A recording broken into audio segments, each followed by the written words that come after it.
രാവിലെ ബ്രേക്ക്ഫാസ്റ്റിന് ഇഡലിയും സാമ്പാറുമായിരുന്നു. അതിന് ശേഷം ഒരു ഏത്തയ്ക്ക തോരൻ വെക്കുന്നുണ്ട്. അതിനായിട്ട് ഈ വെളുത്തുള്ളിയൊക്കെ ഒന്ന് ചതച്ചാണ് എടുക്കുന്നത്. അതൊക്കെ എന്നിട്ട് ഏത്തയ്ക്ക തോരനൊക്കെ വെച്ചതിന് ശേഷം പിന്നെ പാത്രങ്ങളൊക്കെ കഴുകാനുണ്ടായിരുന്നു.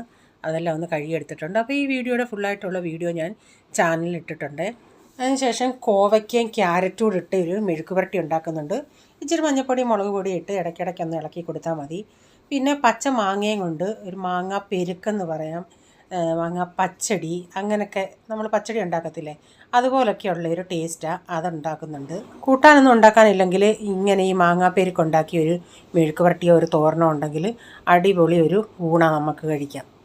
അതിൻ്റെ കൂടെ ഒരു മുട്ടയൊക്കെ പൊരിക്കുവാണെങ്കിൽ ഒരു പൊതിച്ചോറിൻ്റെയൊക്കെ ഒരു ടേസ്റ്റ് പോലെ വരും. ലാസ്റ്റിൽ ഇതിന് ഇച്ചിരി കടുകൂടെ വറുത്ത് ചേർക്കുന്നുണ്ട്. അപ്പോൾ ഇന്ന് ഉച്ചക്കത്തെ ഊണിന് മാങ്ങ പെരുക്കുണ്ട്, കോവയ്ക്കായും ക്യാരറ്റൂടെ ഉള്ള മെഴുക്ക് പുരട്ടിയുണ്ട്, പിന്നീട് ഏത്തയ്ക്ക തോരനുണ്ട്. അപ്പോൾ ഈ വീഡിയോയിലെ വിശേഷങ്ങൾ ഇതൊക്കെയായിരുന്നേ.